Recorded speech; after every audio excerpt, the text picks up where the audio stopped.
अस्सलाम वालेकुम। Programme night addition में हम आपको खुशामदीद कहते हैं। नाजरीन, करप्शन, महंगाई और बेरोज़गारी, 90% पाकिस्तानी ये समझते हैं कि पाकिस्तान तहरीक इंसाफ की हुकूमत के अकाउंट में और कुछ नहीं है। पाकिस्तानी अवाम का मानना है कि PTI की हुकूमत में पिछली हुकूमतों की निस्बत महंगाई में ज़्यादा इजाफा हुआ है, यानी तहरीक इंसाफ हुकूमत की मकबूलियत में ठीक ठाक कमी आई है। तहरीक इंसाफ जिस इंसाफ के नारे और मंशूर के साथ इक़्तिदार में आई थी, उसमें सर फहरिस्त करप्शन का खात्मा ही था। लेकिन ये क्या? ट्रांसपेरेंसी इंटरनेशनल की परसेप्शन रिपोर्ट में तो अवाम को सिर्फ करप्शन, इख्तियारात का नाजायज़ इस्तेमाल, अकरबा परवरी और बद इंतज़ामी और नाअहली ही नज़र आती है। ट्रांसपेरेंसी इंटरनेशनल के सर्वे में मुतअद्दिद इदारों को करप्ट करार दिया गया है। इस सर्वे के मुताबिक 41.4% पाकिस्तानियों ने पुलिस को सबसे ज़्यादा करप्ट इदारा करार दिया।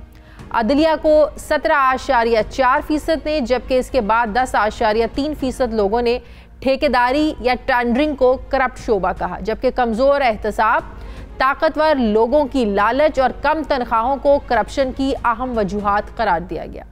सर्वे में शामिल 85.9% लोगों ने वफाकी हुकूमत की खुद एहतसाबी गैर तसल्ली बख्श करार दी, जबकि उनमें से 66.8% ने हुकूमत की एहतसाब की मुहिम को नामुकम्मल करार दिया है। अवाम के एक बहुत बड़े तबके ने अपनी राय देते हुए कहा है कि कोरोना के दिनों में अगर बल्दियाती इदारों के नुमाइंदे होते तो वबाई अमराज के बारे में जानने में मदद मिलती। लेकिन साथ ही लगभग 90% पाकिस्तानियों का मानना है कि वफाकी हुकूमत के वैक्सीनेशन प्रोग्राम और इमदादी कोशिशों में किसी किस्म की रिश्वत नहीं देना पड़ी। ये एक पॉजिटिव बात है, यानी इसका क्रेडिट हुकूमत को जाता है। ट्रांसपेरेंसी इंटरनेशनल पाकिस्तान के मुताबिक सर्वे में मुल्क के तमाम सूबों के 4 शहरों से 1600 अफराद से राय ली गई थी। इस साल जनवरी में ट्रांसपेरेंसी इंटरनेशनल की जारी करदा करप्शन परसेप्शन इंडेक्स CPI में पाकिस्तान 180 ममालिक में से 124वें नंबर पर है, जिसमें पिछले साल के मुकाबले में 4 दर्जे कमी हुई है। CPI एक सालाना इंडेक्स है जो पब्लिक सेक्टर की बदउनवानी के तसव्वुरात की बुनियाद पर ममालिक की दर्जा बंदी करता है। ये वो सर्वे है जो अवाम की राय की बुनियाद पर बनाया गया। जाहिर है ये कोर्ट ऑफ लॉ का हतमी फैसला तो नहीं है, लेकिन किसी सियासी जमात के लिए जो राय है अवाम में वोट मांगे जाने के लिए बहुत ज़्यादा अहम है। इस इशू पर मुझे बात करनी है। मुझे ज्वाइन कर रहे हैं वज़ीर-ए-आज़म के मुआविन खुसूसी बराए सियासी रवाबित डॉक्टर शहबाज गिल साहब। अस्सलाम वालेकुम, बहुत बहुत शुक्रिया डॉक्टर साहब आपका। डॉक्टर साहब, अगर इस रिपोर्ट को देखें, आई होप आपने देखी होगी ये रिपोर्ट, तो इन 3 सालों के बाद आप कहाँ देखते हैं अपनी हुकूमत को? ज़ाहिर है मुल्क के जितने भी इदारे हैं, अगर इनमें कोई मसला है, इस्लाहात लानी है, तो वो हुकूमत की ही जिम्मेदारी है। लेकिन अगर आज 3 सालों के बाद इस मुल्क के अवाम इन इदारों पर सवालिया निशान उठाएंगे तो आप लोगों से पूछा जाएगा, सर।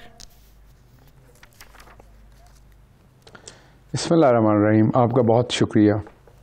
देखिए, आप इसकी डिफरेंट जहतें आपने जो बयान की उनमें से मैं एक एक करके बात करता हूं, क्योंकि बहुत डिफरेंट एरियाज़ हैं जो ये रिपोर्ट कवर करता है।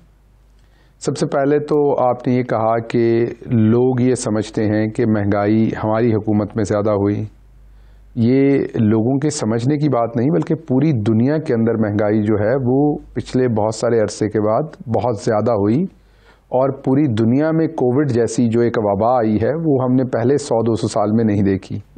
कोविड के आने के बाद दुनिया चेंज हो गई, आप सबको पता है, और उसके आफ्टर इफेक्ट्स में अब सप्लाई चेन चोक हुई है, और पूरी दुनिया में फूड प्राइसेस हों या कमोडिटी प्राइसेस हों, आप देख लीजिए, आपके सामने नंबर्स हैं कि जापान हो या जर्मनी हो, USA हो या कोई और दुनिया का मुल्क हो, वहाँ कहीं 36 साल का रिकॉर्ड टूट रहा है, कहीं 60 साल का महंगाई का रिकॉर्ड टूट रहा है, कहीं 40 साल का रिकॉर्ड टूट रहा है।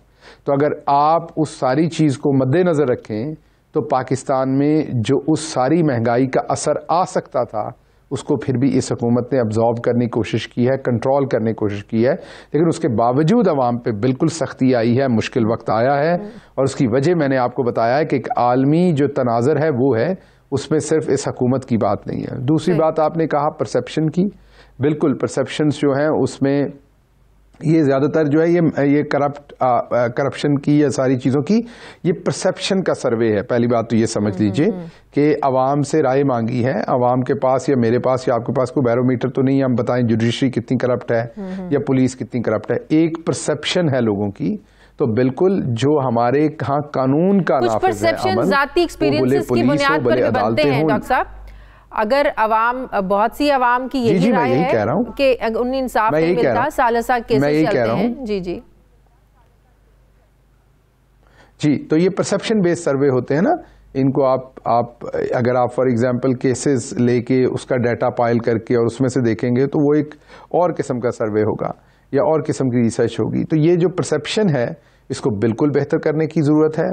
हमारे यहाँ अभी आप एग्जांपल ले लीजिए जो सियालकोट में वाकया हुआ, अब उसमें पुलिस ने बहुत ही जांफशानी के साथ काम करते हुए बहुत ही कलील मुद्दत में उन तमाम लोगों को पकड़ा, उनको बिहाइंड द बार भी किया, उनके ऊपर जो प्रॉपर दफात लगनी चाहिए थी, जो सेक्शंस लगने चाहिए थे वो लगाए। वो बात ठीक है, लेकिन उससे पहले के पुलिस के रोल को जस्टिफाई नहीं किया जा सकता। डॉक्टर साहब, ये हमारा इशू तो नहीं है, लेकिन अगर आपने बात छेड़ दी है तो मैं इस पर ये बात करना चाहूंगी, बल्कि बताना चाहूंगी कि पुलिस अगर मौके पर वहां पर पहुंच गई थी तो उस जत्थे को कंट्रोल करना चाहिए था, नंबर एक। नंबर दो, अगर नहीं कर सकी, उससे ये हमारे यहाँ परसेप्शन पैदा हो रहा है, या मुझे भी यही लग रहा है कि शायद हमारी पुलिस की ट्रेनिंग नहीं है कि ऐसे जत्थों को कंट्रोल कैसे किया जाए। मौके पर पहुंचना कौन सी बड़ी बात थी, वो पहुंच गए, लेकिन मजा तो तब था ना कि उस इशू को होने ही ना दिया जाता, कंट्रोल कर लिया जाता, प्रियंका की जान बच सकती थी। ये पुलिस की कैपेसिटी नहीं सामने हमारे आई। देखिए, एक तो पंजाब गवर्नमेंट एग्जैक्टली आपको सही बता सकती कितने मिनट पे पुलिस पहुंची, लेकिन जो चीज़ें मैंने पढ़ी और सुनी और देखी उसमें मुझे ये पता चला कि जब पुलिस वहां पर पहुंची तो उनकी डेथ हो चुकी थी, उन्हें मारा जा चुका था ऑलरेडी। उनकी लाश को फैक्ट्री से बाहर निकालने की कोशिश की जा रही थी, जिसको पुलिस ने रोकने की कोशिश की, और बकौल पुलिस के वो उसकी भी इन्वेस्टिगेशन होगी ऑफ कोर्स कि उन्होंने दुरुस्त काम किया या गलत किया, और होनी चाहिए, और नहीं किया तो सजा मिलनी चाहिए।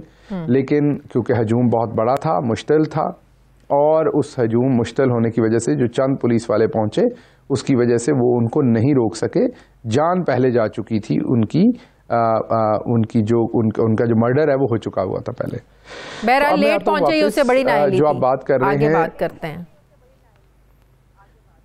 मैंने दोबारा आपको शाजिया कहा कि ये तो फिगर आउट करना पड़ेगा, क्योंकि ऐसी स्वीपिंग स्टेटमेंट आप देंगी तो ये बहुत ही गलत बात होगी। मलिक अदनान से बात हुई है, अगर डॉक्टर साहब मेरी मलिक अदनान से बात हुई है, मैं आज उनको प्रोग्राम में ले रही हूँ, उससे पहले मेरी बात हुई, उन्होंने कहा कि पुलिस मौके पर पहुंच गई। मैं ये कह रहा हूँ कि अगर ऐसा हुआ है, अगर ऐसा हुआ है तो बहुत गलत हुआ है, और अगर नहीं हुआ, क्योंकि इसमें अब दूसरे मुल्क भी इन्वॉल्व हैं, तो आप तो कोई भी स्टेटमेंट दे सकती हैं, मैं हुकूमती पोजीशन पर ऐसी कोई स्टेटमेंट नहीं दे सकता जिसमें ना हक हमारे मुल्क की जो है मजीद जगहसाई हो। तो पहले इन्वेस्टिगेशन होनी चाहिए। मैंने जो सुना है पंजाब के आईजी से और पंजाब के जो तर्जुमान है उनकी प्रेस कॉन्फ्रेंस में, कि पुलिस जब वहां पहुंची तो उनकी ऑलरेडी मर्डर हो चुका था, और पुलिस 10 से 15 मिनट के अंदर पहुंची। तो आपको पता है कि वो बिल्कुल शहर का एरिया नहीं था, स्लाइटली रिमोट था। तो ये सारी चीजें देखनी पड़ेंगी कि क्या पुलिस कहीं पास थी और जानबूझ के नहीं पहुंची तो सजा मिलेगी। तो ये एक अलग वाकया, इसके ऊपर हमें स्वीपिंग स्टेटमेंट नहीं देनी चाहिए बगैर जाने हुए। दूसरी बात यह है, जो बात आपने कही पुलिस की और अदलिया की और दूसरे तमाम हमारे इदारों के, तो बिल्कुल ये कोई नई बात तो है नहीं जो आप बात कर रहे हो। ये तमाम वो बातें हैं जो परसेप्शन बेस अवाम के अंदर है, उनमें बड़ी रिफॉर्म्स की जरूरत है, और उन बड़ी रिफॉर्म्स के लिए आपके सिस्टम को वो पूरा ओवरहॉल करने की जरूरत है। यहाँ तो आप एक छोटे से बंदे की ट्रांसफर करते हैं तो अगले दिन वो अदालत चला जाता है, वो महंगा वकील करता है, वो अदालत से जाकर स्टे ले लेता है। तो हमें पूरे के पूरे सिस्टम को ओवरहॉल करने की जरूरत है। आप एक गवर्नमेंट जिसकी आधी से ज्यादा पावर्स जो है वो स्टे ऑर्डर्स के पीछे चली जाती हैं, आप उससे फिर बाद में ये तकाजा नहीं कर सकते कि ये आला इदारा भी आपने बदलना था और वो भी आपने बदलना था।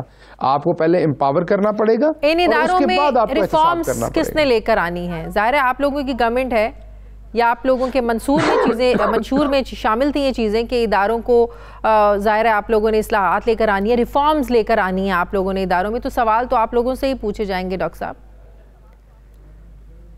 देखिए बात ये है, आपकी बात दुरुस्त है, बिल्कुल रिफॉर्म लाना हुकूमत की जिम्मेदारी। कुछ रिफॉर्म्स जो हैं वो सिंगल मेजॉरिटी से आ सकती हैं, वो हम ला रहे हैं।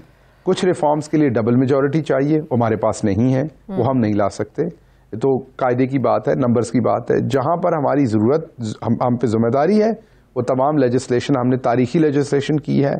सूबाई असम्बलीज में अगर आप देखना चाहें वहाँ भी, और कौमी असम्बली में देखना चाहें वहाँ भी, एंटी रेप बिल हो, वुमेन प्रोटेक्शन बिल हो, जर्नलिस्ट प्रोटेक्शन बिल हो, और बहुत सारे बिल्स जो हैं।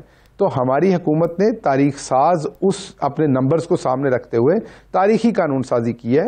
तो अब आपको ये भी जहन में रखना है कि जो 70 साल में निज़ाम बिगड़ा हुआ है, वो सारा रिफॉर्म आप 3 साल में नहीं करा सकते। 70 साल का उसको भी 20 साल लगेंगे उस रिफॉर्म को होते हुए। ये ऐसा नहीं हो सकता कि एक हुकूमत आए और वो भी सिंगल मेजोरिटी भी ना हो उस पार्टी के पास, एक और चाहिए आप लोगों को पार्टीज के साथ मिलकर बनी हो। 70 सालों के मसाइल को हल करने के लिए आप 3 साल इसका मतलब 2023 भी आप लोगों को चाहिए, एक बारी और चाहिए। नहीं, एक बारी और नहीं। अगर तो आपने मुल्क को सही रास्ते में लाना है तो वो हर बारी जिसको भी चाहिए। बारी देनी है उसको 4, 5, 6 बारियां देनी पड़नी है। अच्छा, वही ना, एक या 2 बारियों की बात नहीं है। दुनिया में कहीं भी 20 से 25 साल की कंटिन्यूटी के बगैर सिस्टम्स ठीक नहीं होते। ये 2 साल, 5 साल, 10 साल के काम नहीं होते। ये डेकेड्स के काम होते हैं। कौमों के रवैये बदलना, सिस्टम्स को रिफॉर्म करना, उसको उस पूरे स्ट्रक्चर को ओवरहॉल करना, और फिर उस नए स्ट्रक्चर को इन प्लेस करके नई जिद्दत पर किसी भी नेशन की प्रैक्टिसेस को वहां पे बेस्ट प्रैक्टिसेस लाना, ये एक लॉन्ग टर्म प्रोसेस। ये ऐसे सर्वेस के रिसेप्शन को, ऐसे जो सर्वे सामने आते हैं, लोगों की जो परसेप्शन सामने आती है, इनको आपको संजीदगी से इसलिए लेने की ज़रूरत है कि लोगों ने, आम आवाम ने इसी परसेप्शन पर आपको 2023 में वोट देना है। इसलिए अगर ये कह देंगे कि परसेप्शन है, आवाम के पास कौन सा पैमाना है कि आवाम को पता चले कि अदलिया में कौन सी करप्शन हो रही है या फलाह इदारे में कौन सी करप्शन हो रही है, बात यह है कि वोट आपको इसी आवाम ने देना है, अपनी इसी परसेप्शन पे देना है। तो बात यह कि ऐसे जो रिपोर्ट सामने आती है, इसका मतलब ये नहीं होता कि सिर्फ आप लोगों पर तनकीद की जाए।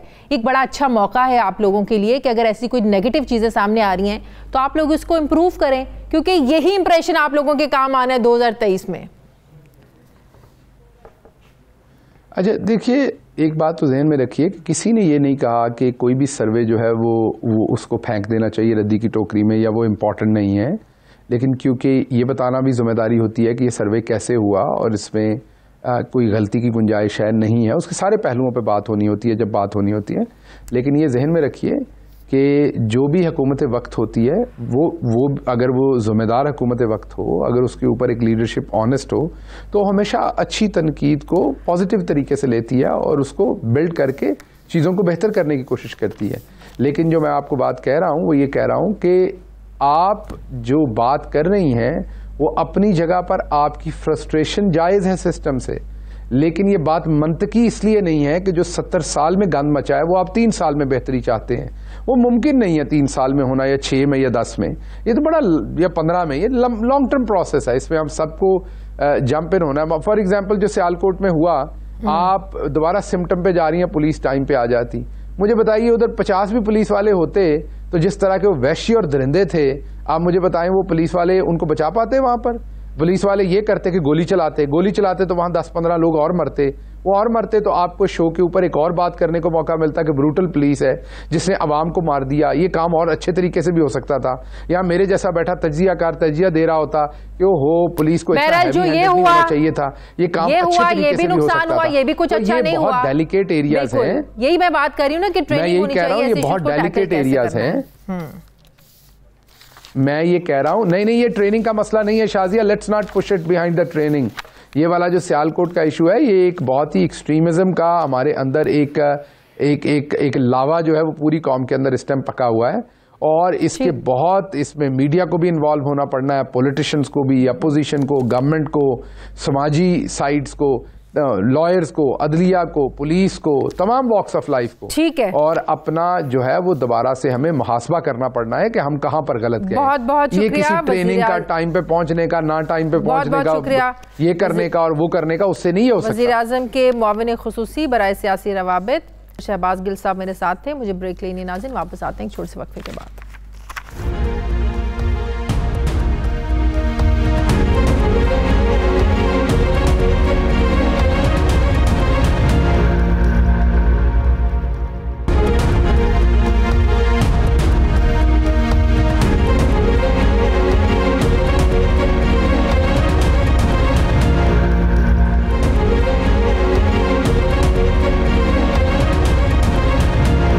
ब्रेक के बाद एक बार फिर से आपको खुशामदीद कहते हैं। अब मुझे ज्वाइन करनी है vice chairman transparency international justice retired Nasira Javed Iqbal साहिबा। अस्सलाम वालेकुम, बहुत बहुत शुक्रिया नासिर साहिबा आपका।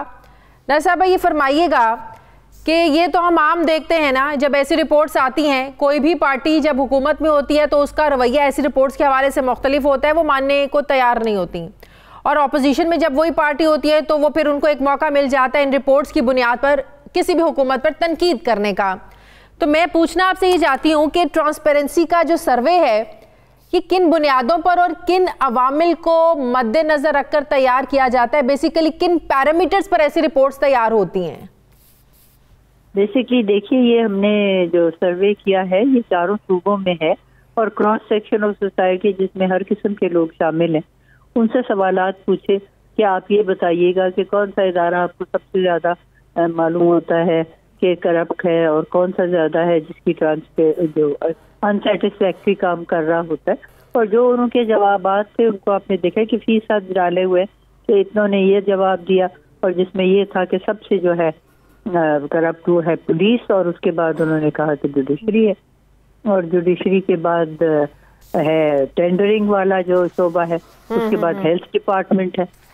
तो इस तरह उन्होंने उसको ग्रेडिंग की हुई। कितने % लोगों की रेशो को देखा जाता है और फिर रिपोर्ट तैयार की जाती है?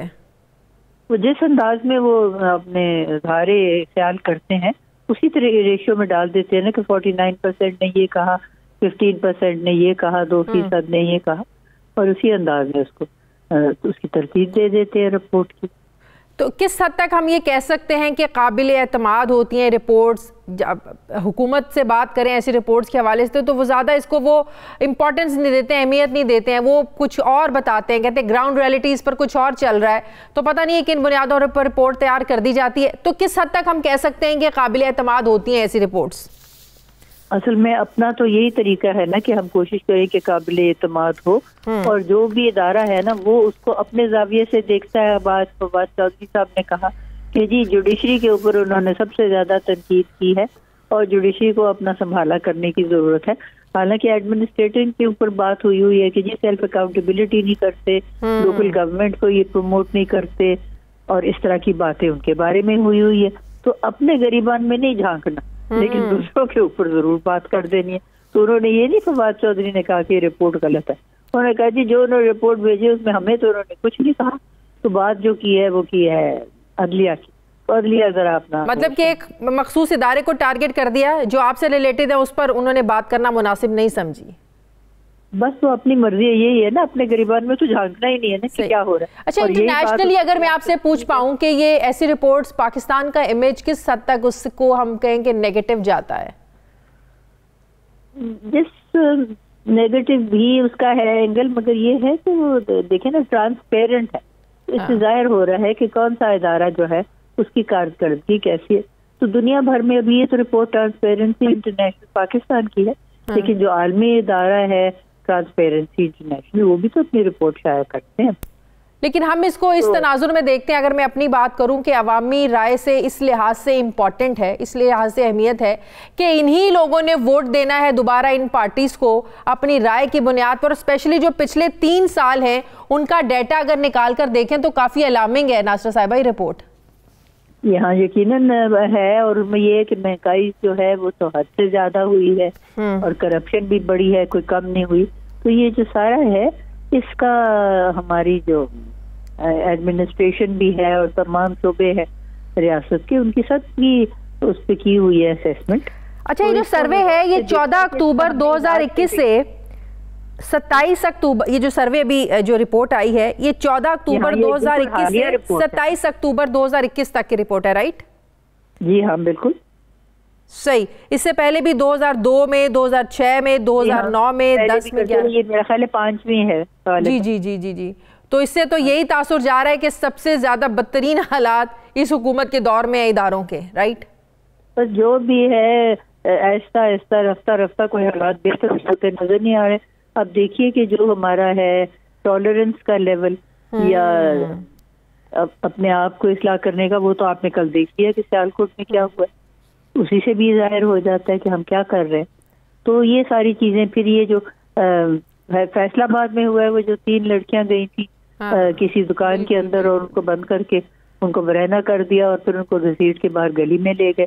और वो जो एक ट्यूशन पढ़ के आ रहा था लड़का घर जाने को, उसको प्लेन्स क्लोथ पुलिस वालों ने रोकने को कहा, वो नहीं रुका। उसने सोचा मेरी मोटरसाइकिल चोरी कर रहे हैं, क्योंकि उन्होंने तो अपना यूनिफॉर्म नहीं पहना हुआ था। बिल्कुल, उन्होंने उसको गोली मार के वहीं पे हलाक कर दिया और फिर उसमें FIR बना के खुद ही कि जी इसने हमारे साथ मुजाहिमत की।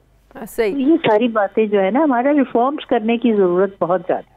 और रिफॉर्म्स का तरीका तो ये है कि पुलिस में सबसे पहले रिफॉर्म्स होने चाहिए, क्योंकि उसी के ऊपर ज्यादा ये नजर आ रहा है नुमाया कि उनका जो है अदारा उसमें ज्यादा जरूरत है। अच्छा, इस रिपोर्ट में एक और चीज़ जो मैंने नोट की है और जो मुझे बड़ी इम्पॉर्टेंट लगी है वो ये कि महंगाई से भी ज़्यादा लोगों के लिए जो अहम चीज़ नज़र आती है वो है इंसाफ। लोगों का शायद जो इंसाफ का सिस्टम है उससे एक जो एतबार है वो उठ गया है। जो दो इदारे होते हैं ना, अदलिया होती है, पुलिस होती है, शायद दोनों इदारों पर ही हमारे लोगों को, आवाम को एतबार नहीं रहा। जी ठीक है, ये जहाँ तक तो है ना अदलिया का जो पैदा किया गया है रवैया, मेरे जाती, अब ये मैं अपनी जाती बात कर रही हूँ, मैं ट्रांसपेरेंसी इंटरनेशनल के नजरिए की नहीं, उन्होंने इस पे इजहार नहीं किया कि वजूहात क्या है। मेरा तो ख्याल है कि जिन फरीकैन के ऊपर इन्होंने किया है कन्विक्शन की है, सेंटेंस किए हैं अदलिया ने, और ये सारा उन्होंने इसको बयानिया को फरोग देने की कोशिश की है ताकि लोगों में अदम एतमाद पैदा हो और उनकी अपनी जो भी है कन्विक्शन या सेंटेंसिंग उसको हम कवर कर। मसलन अभी ये आज ही बात हो रही थी कि वो कह रही थी कि जी मेरे घर में देखें शादी ब्याह का अगर समा है और मैं वहाँ पे जाऊँ या मैं जो मर्जी करूँ तो मेरा राइट टू प्राइवेसी भी है। हाँ, ये बात आज हो रही थी। अब राइट टू प्राइवेसी किसी ने जवाब दिया, मैंने ट्विटर पे देखा है जी, राइट टू मैंने भी पढ़ी है अभी उनकी ट्वीट, ये लिमिटेड है। लेकिन ये बताइए जब हमारे पैसे खर्च हो रहे हैं तो हमें राइट टू इंक्वायरी नहीं है या इंफॉर्मेशन नहीं है, हमारा राइट टू इंफॉर्मेशन है, ये पैसे कहाँ से आ रहे हैं? ये तो फवाद चौधरी वाली बात कर दी ना आपने कि आप इंजॉय जरूर करें लेकिन अवाम के पैसों से नहीं। हाँ जी, तो ये इसी तरह की बातें जो है ना सारी, इनको हमें सामने रखना चाहिए और उसके साथ हमें इस्लाह की जरूरत है। देखिए जो भी ट्रांसपेरेंसी इंटरनेशनल की रिपोर्ट है इसका मकसद ये है कि हम इसको सामने रखें और अपनी इस्लाह करें। पुलिस में रिफॉर्म्स होने चाहिए। जो है रियासत के जो इस वक्त हैं हमारे हुक्मरान, उनको चाहिए कि सेल्फ अकाउंटेबिलिटी करें। इसको बतौर ये नहीं लेना चाहिए कि शायद ये तनकीद करने के लिए निकाली गई है, इंटेलिजेंस कराएं। ये बराए तनकीद नहीं होती, ये तो एक मालूमाती सफर है ना, और उस मालूमाती सफर का जो नतीजा है उससे हम फायदा उठाएं। बल्कि एक मौका है नासिर साहिबा, अगर इसको पॉजिटिवली देखा जाए तो एक मौका है कि आपकी जो गलतियां हैं या कोताहियां हैं या कुछ चीजें मिस हैं उसको बेहतरीन करने का या उसको म्यार पे लाने का आपको मौका दिया जा रहा है कि ये लोगों की राय है तो अगले इलेक्शन से पहले आपके पास बड़ा अच्छा मौका है, इन इदारों को ठीक कर लीजिए। अगर पॉजिटिवली इसको देखा जाए, बिल्कुल इसी अंदाज में इसको देखना चाहिए। भी मुस्बत रवैया तो है ही ये। सही, बहुत बहुत शुक्रिया vice chairman chairperson transparency international justice right Nasira Javed Iqbal sahiba मेरे साथ ही, बहुत शुक्रिया आपका। मुझे नहीं नाज़रीन वापस आते हैं छोटे से वक्फे के बाद।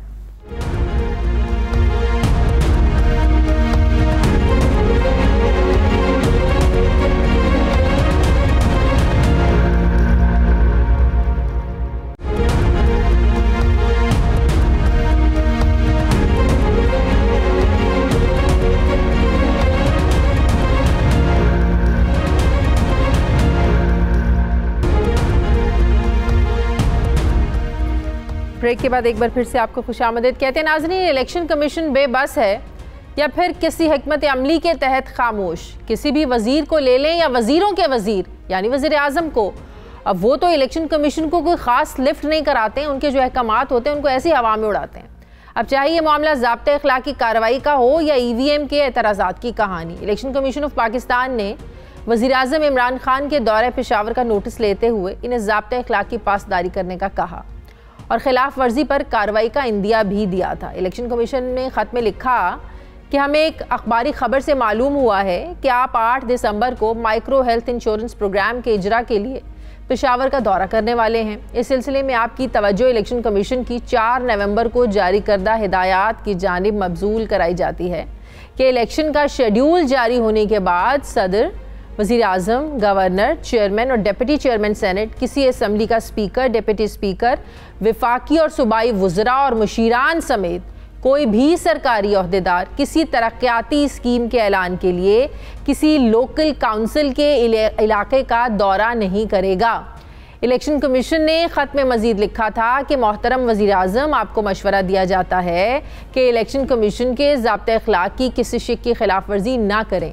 अगर आपने खिलाफ वर्जी की तो आपके खिलाफ इलेक्शन एक्ट 2017 की दफ़ा 233 और 234 के तहत कार्रवाई की जाएगी। जबकि वज़ीर आज़म इमरान खान इलेक्शन कमीशन के ख़त के बावजूद पेशावर गए और वहाँ माइक्रो हेल्थ इंश्योरेंस प्रोग्राम की तकरीब से खिताब किया।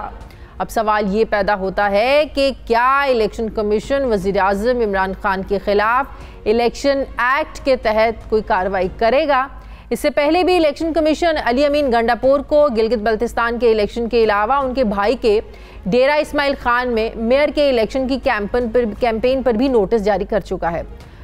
विफाकी वज़ीर अली जैदी, वज़ीर इत्तलात फवाद चौधरी और वज़ीर रेलवे आज़म सवाती को भी नोटिस जारी हो चुके हैं।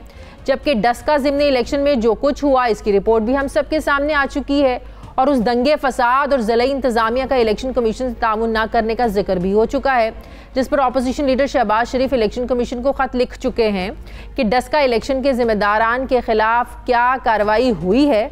अब सवाल ये पैदा होता है कि अगर छोटी छोटी खिलाफ वर्जियों और मामलात पर इलेक्शन कमीशन ऑफ पाकिस्तान की रिट कायम नहीं हो सकती तो EVM पर एतराज़ात के बावजूद उसे इलेक्शन कराने और आइंदा इंतखाबात 2023 में मामलात को कंट्रोल करने के लिए फिर हमें सोचना होगा कि इलेक्शन कमीशन कितना पावरफुल होगा और दौरा पेशावर पर वज़ीर आज़म इमरान खान के ख़िलाफ़ क्या कार्रवाई करेगा। इसी पर मुझे बात करनी है। सीनियर सहाफ़ी तज्ज़ियाकार मुजीबुर रहमान शामी साहब ने ज्वाइन किया है। अस्सलाम वालेकुम, बहुत बहुत शुक्रिया शामी साहब आपका।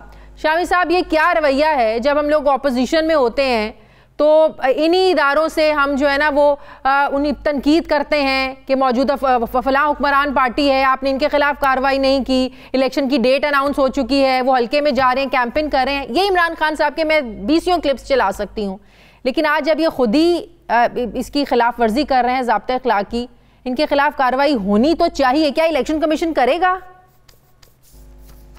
देखिए, इलेक्शन कमीशन ने जो खत जारी किया था उसमें तो ये लिखा हुआ है। अब जब वजीर आजम ने खिलाफ वर्जी की है तो फिर तवक्को तो यही है कि इलेक्शन कमीशन कार्रवाई करेगा, जो भी कानून के तहत उसे करनी चाहिए, जुर्माने की सजा कर दे या कोई और सजा दे जो कानून में लिखी हुई है। वजीर आजम ने कोई अच्छा जेस्चर नहीं दिया आज। उनको इलेक्शन कमीशन की हदायत को फॉलो करना चाहिए था। देखिए, ये जो कानून शिकनी है ये कोई अच्छी बात नहीं है और पाकिस्तानी मुआशरा जो है वो तो इस मर्ज में मुब्तला है कि जो हजूम है वो कानून शिकनी कर रहे हैं, जो गलियों में लोग हैं वो कानून शिकनी कर रहे हैं, जो वकला है वो कानून शिकनी कर रहे हैं, जो मजहबी नारे लगाने वाले हैं वो कानून शिकनी कर रहे हैं। तो अगर वजीर आज़म के दर्जे का शख्स जो है वो भी ऐसा मैसेज दे और ऐसा जेस्चर दे कि उसे कोई कानून की परवाह नहीं है, कोई ज़ाब्ते की परवाह नहीं है, तो ये बड़ी अफसोसनाक बात है। वजीर आज़म जो अपना दावा करते रहे हैं, वो कहते हैं कि ताकतवर जो है कानून के सामने उसे कमजोर होना चाहिए और ताकतवर के लिए कानून एक होना चाहिए। तो फिर तो आज उनको खुद इसका मुजाहरा करना चाहिए था, इलेक्शन कमीशन की हदायत पर अमल करना चाहिए था, लेकिन जब उन्होंने इसको वायलेट किया है तो एक ऐसी सूरत हाल पैदा कर दी है जिसकी तारीफ नहीं की जा सकती। तो मेरा ख्याल है कि मकसद तो पूरा हो गया शामी साहब। जाहिर है ये आप पाबंदी क्यों लगाते हैं? कोई सरकारी ओहदेदार, प्राइम मिनिस्टर, सदर, वुज़रा इसलिए ना जाएं कि ज़ाहिर है इलेक्शन पर असरअंदाज ना हो सके, कोई पैकेज अनाउंस ना कर दें, कोई तरक्याती प्रोग्राम्स ना दे दें। वो तो काम हो गया ना, जो उनका मकसद था वो तो पूरा हो गया। अब क्या वायलेशन, तो क्या नोटिस, तो क्या ज्यादा से ज्यादा सजा मिलेगी? जाहिर है जो सजा कानून में लिखी हुई है वही दी जाएगी ना। ज़ाब्ता अखलाक की खिलाफ वर्जी पर जो सजा भी लिखी हुई है वही दी जाएगी। कोई सजा वो तो नहीं दी जा सकती जो आप चाहते हैं या मैं चाहता हूं, हमारी ख्वाहिश पे काम तो नहीं होगा। तो ज़ाब्ते के मुताबिक कार्रवाई होनी चाहिए और मुझे तवक्को है कि इलेक्शन कमीशन ये कार्रवाई करेगा और इसे एक मिसाल बनाएगा आइंदा के लिए। तो अहले इख्तिदार जो है उनको मोहतात होना पड़ेगा। हमारा इलेक्शन कमीशन कितना पावरफुल है, अगर मैं आपसे पूछ पाऊं? इलेक्शन कमीशन बहुत पावरफुल है। कानून ने जितनी ताकत इलेक्शन कमीशन को दे रखी है उसको तो वो तो मेरा ख्याल है कि इंडियन जो इलेक्शन कमीशन है उससे अगर कम ज्यादा नहीं है तो कम भी नहीं है। अब तो इलेक्शन कमीशन को अपना हौसला करना है, अपने इख्तियारात को इस्तेमाल करने हैं। और आपने देखा कि डस्का के ज़िमनी इलेक्शन के हवाले से उसने अपने इख्तियारात का इस्तेमाल किया, दोबारा इलेक्शन कराए और फिर उसके बाद रिपोर्ट भी जारी की। अब तो आप देखिए हुकूमत को चाहिए था कि जो जो शख्स जो है वो जिम्मेदार पाया गया है बेकायदगी का, धांधली का, उसके खिलाफ कार्रवाई करती, लेकिन अनफॉर्चुनेटली हुकूमत ने अभी तक कोई कार्रवाई नहीं की, ना ही कोई सुओ मोटो नोटिस लिया गया है। तो देखिए ये पूरा मुआशरा जो है उसको अपनी ताकत लड़ानी पड़ेगी और मामलात को आगे बढ़ाना पड़ेगा। वज़ीर आज़म जो बार बार दावा करते हैं, मदीने की रियासत की बात करते हैं, कानून की बात करते हैं और इलेक्शन को फेयर कराने की बात करते हैं, उसके लिए वो मशीनी वोटिंग पर इसरार करते हैं। तो डस्का इलेक्शन में जो कुछ हुआ है वो तो जिम्मेदारों की निशानदेही हो चुकी है। बिल्कुल, हुकूमत को तो फुर्सत में कार्रवाई करनी चाहिए थी। तो इसका मतलब यह है कि हुकूमत के जो अल्फाज हैं वो खोखले हैं, उन पर अमल करने का कोई इरादा नहीं है। लेकिन माजी में हमें ऐसी कोई मिसाल मिलती नहीं है। क्या आप देखें अली अमीन गंडापुर ने जीबी के इलेक्शन पिछले साल हुए, तब भी ज़ाब्ते अखलाक की खिलाफ वर्जी की, फिर नोटिस जारी हुए हैं आज़म सवाती को, फवाद चौधरी को। माजी में हमें मिसाल मिलती है कि ऐसे कवानीन का इस्तेमाल करते हुए आपने ज़ाब्ते अखलाक की खिलाफ वर्जियाँ करने वालों को सजाएं दी हों? कोई माजी में मिलती है मिसाल? देखिए सजाएं तो दी जाती रही हैं। मेरा ख्याल है अब ये जो खिलाफ वर्जी पर सजा है वो तो फिर मुतालबा होगा कि कड़ी सजा होनी चाहिए, कोई इसमें तब्दीली करनी चाहिए। ये तो आप तवक्को नहीं रखते बड़े लोगों से, वजीर आजम से, वज़रा से, अरकाने असम्बली से आप ये तवक्को नहीं रखते कि आप ज़ाब्ता अखलाक की खिलाफ वर्जी करें या इलेक्शन कमीशन की हदायत की खिलाफ वर्जी करें। ये तो आप देखिए कि जो इलेक्शन कमीशन का ज़ाब्ता अखलाक है वो एक बड़ी बरसों की मेहनत के बाद ये तश्कील पाया है और इलेक्शन कमीशन जो है उसको एम्पावर किया गया है 2017 के एक्ट में। बिल्कुल। तो ये अब तो एक हमने बड़ी जिद्दोजहद के बाद ये मंजिल हासिल की है और यहाँ तक पहुंचे हैं। तो अब अगर ये कोई इख्तियार नाकाफी होगा या सजा नाकाफी होगी तो फिर मुतालबा होगा कि सजा ज्यादा की जाए और ज्यादा उसको मजबूत किया जाए इलेक्शन कमीशन को। ये तो एक स्ट्रगल है जो जारी रहेगी। सही, बहुत बहुत शुक्रिया। सीनियर सहाफ़ी तज्ज़ियाकार मुजीबुर रहमान शामी साहब मेरे साथ थे। एक लेनिए नाज़रीन, वापस आते हैं छोटे से वक्फे के बाद।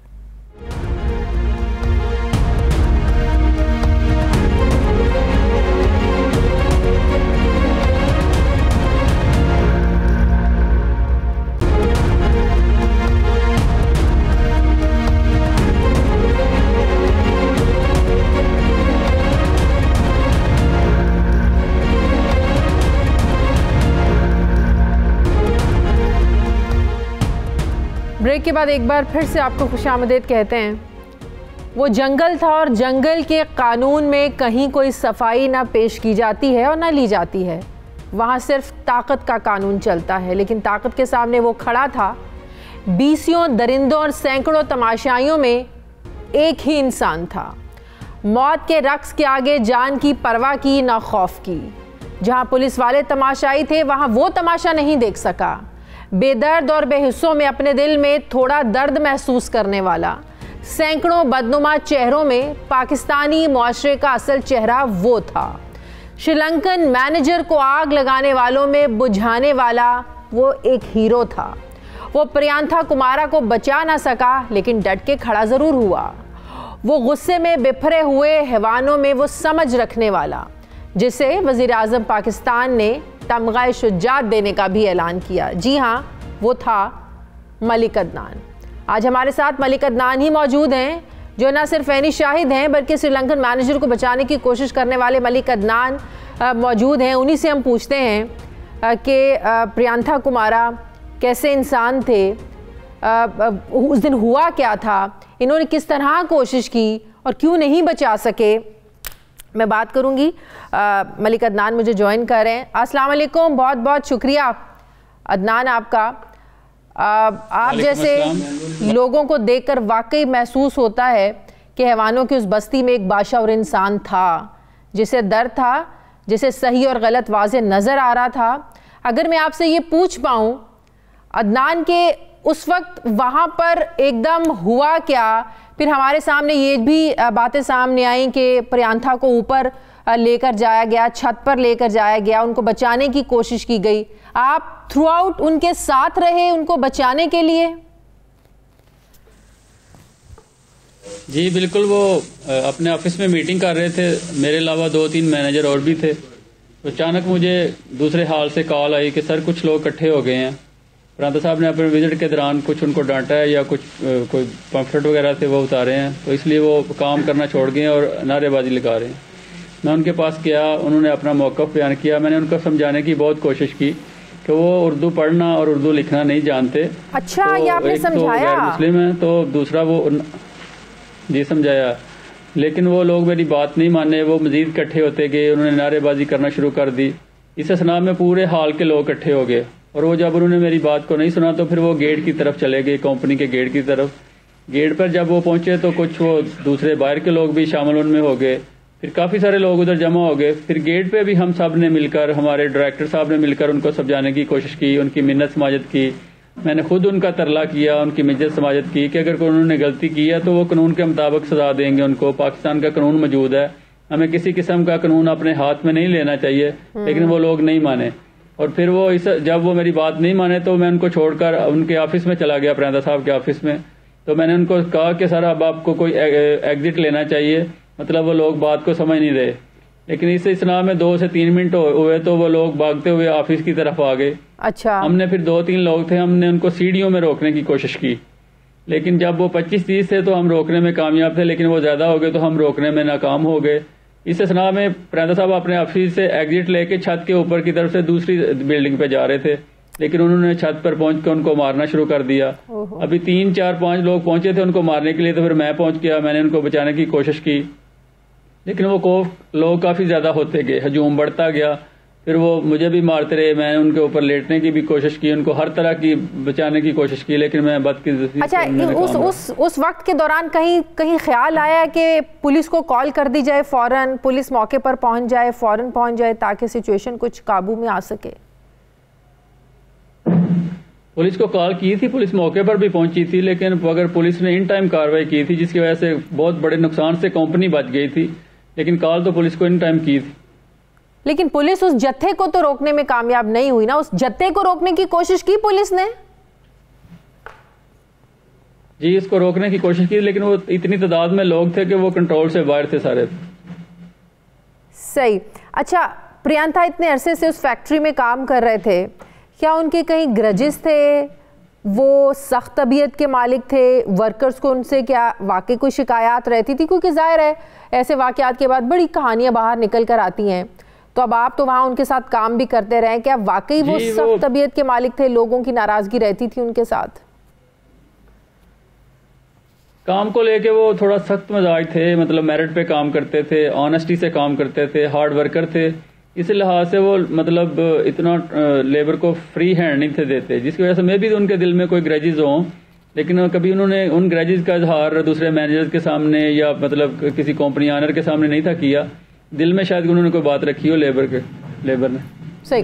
अच्छा, जब ये जत्था इकट्ठा होना शुरू हुआ, ज़ाहिर है उनको प्रियंका को पता चल गया कि ये मुझे मारने आ रहे हैं या मुझे कोई जानी नुकसान पहुंचाने आ रहे हैं। आपसे उन्होंने कोई बात की उस वक्त में कि इनको रोको, मैंने तो ऐसा कुछ नहीं किया? वो मतलब कि कुछ समझाने की कोशिश कर रहे हो आपको कि मैंने तो ऐसा कुछ नहीं किया, ये क्यों मेरे पीछे पड़ गए हैं?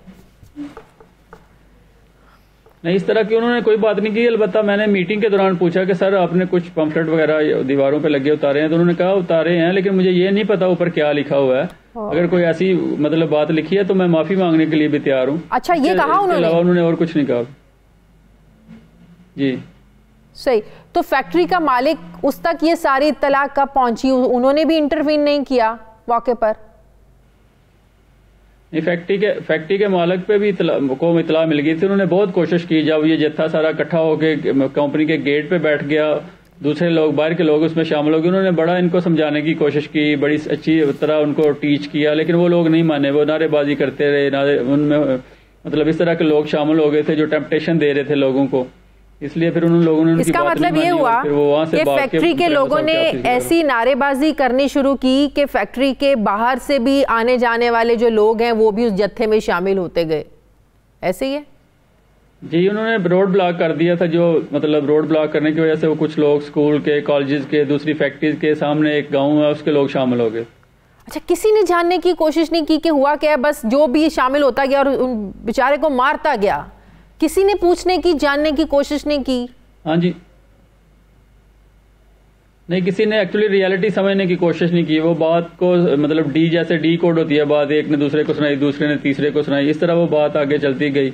मतलब वो रियलिटी तक कोई बंदा नहीं पहुंचा को जो सोचता समझता कि असल में बात हुई क्या है, क्या वाकया हुआ है, उसको समझ के कोई अंडरस्टैंड करके लेके चलता। तो अब प्रियंथा मुझे बताएं कि उर्दू में बात करते थे, अंग्रेजी में बात करते थे, उनका कम्युनिकेशन स्किल्स में क्या था?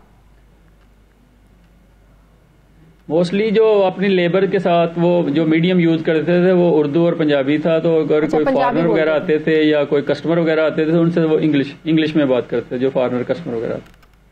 सही। अच्छा, ये पूरी जो एपिसोड हुई, जो वाकया हुआ, 2-3 घंटे तो इसमें लगे होंगे? तकरीबन 1 से 1.5 घंटा लगा था काम, मतलब शुरू हुआ, फिर 2 घंटे लग गए थे काम, मतलब जब तक उसको खत्म करके उसकी डेड बॉडी को जलाया गया, ये तकरीबन 2 घंटे लग गए। तो पुलिस तो आप बता रहे हैं कि मौके पर पुलिस पहुंच गई लेकिन उस जत्थे को रोकने में नाकाम हुई। अच्छा, इतना मारने के बाद आग लगाने की जब किसी ने प्लान किया, पेट्रोल कहाँ से आया, फौरन पेट्रोल कहाँ से लेकर आए, इसके बारे में थोड़ा सा बताएं। उस वक्त भी पुलिस ने इंटरवीन नहीं किया कि मारने वाले को और क्या मारोगे तुम लोग? पुलिस थी उधर, लेकिन वो पुलिस तो थी लेकिन लोग इतनी तादाद में थे कि फिर वो कंट्रोल से बाहर थे। पेट्रोल लेने की कोई खास मतलब जगह नहीं है। वो मोस्टली वर्कर्स जो ना वो बाइक पे आते हैं, तो उन्होंने अपनी अपनी बाइक से वो पेट्रोल निकाल लिया था वो। अच्छा, उस पर भी यकीनन आपने रोकने की कोशिश की होगी जब जलाने का वो प्लान कर रहे थे सारा? नहीं, उस वक्त नहीं मैंने कोशिश की, क्योंकि वो मतलब लोग मुझे भी मेरी तरफ भी आ रहे थे, तो मैं बाहर गया, उनको समझाने की कोशिश किया, लेकिन वो लोग जब मान नहीं रहे थे, जब उनको जलाने लगे तो फिर मैं मतलब वो फैक्ट्री के अंदर आ गया। जब इतना मार रहे थे तो प्रियंथा के मुंह से कुछ अल्फाज नहीं निकले, कुछ उन्होंने कहने की कोशिश नहीं की, जब आप भी उनको बचाने की कोशिश कर रहे थे, जब आप भी लोगों की मार खा रहे थे उनको बचाने, क्या कह रहे थे वो? नहीं, वो बिल्कुल खामोशी से लोग मार रहे थे उनको, और वो उन्होंने कोई बात नहीं की। वो बिल्कुल खामोशी से लोग मार रहे थे उनको, और वो खामोशी से वो मतलब बैठे थे, मार खा रहे थे। मुझे क्या ये बात दुरुस्त है कि जलाने से पहले प्रियंथा की डेथ हो चुकी थी? जी, डेथ हो चुकी थी। सही। अब जाहिर है जिन्होंने जलाया, जो फैक्ट्री के लोग थे, कितने लोग फैक्ट्री के थे जो इस वक्त गिरफ्तार हैं, और जो बाकी लोग हैं फैक्ट्री के सुना है वो भागे हुए हैं? क्या ये बात दुरुस्त है? नहीं, पुलिस ने मतलब राइट डायरेक्शन में वो इन्वेस्टिगेट कर रही है, और काफी सारे लोग कंपनी के आउटसाइडर से काफी सारे लोग उन्होंने गिरफ्तार किए हुए। फैक्ट्री अभी मुकम्मल तौर पर बंद है, राइट? नहीं, फैक्ट्री मंडे से चल रही है अभी, तो मतलब आज 3रा दिन था फैक्ट्री चल रही थी, ऑन हो रही है, मतलब बेहतर तरीके से अब काम हो रहा है। सही, बहुत शुक्रिया। मलिक अदनान मेरे साथ है। नाज़रीन, हमारे प्रोग्राम का वक्त खत्म हो गया है। फीडबैक ज़रूर दीजिएगा, अपना ख्याल रखिएगा। मुझे इजाज़त दीजिए, अल्लाह हाफिज़।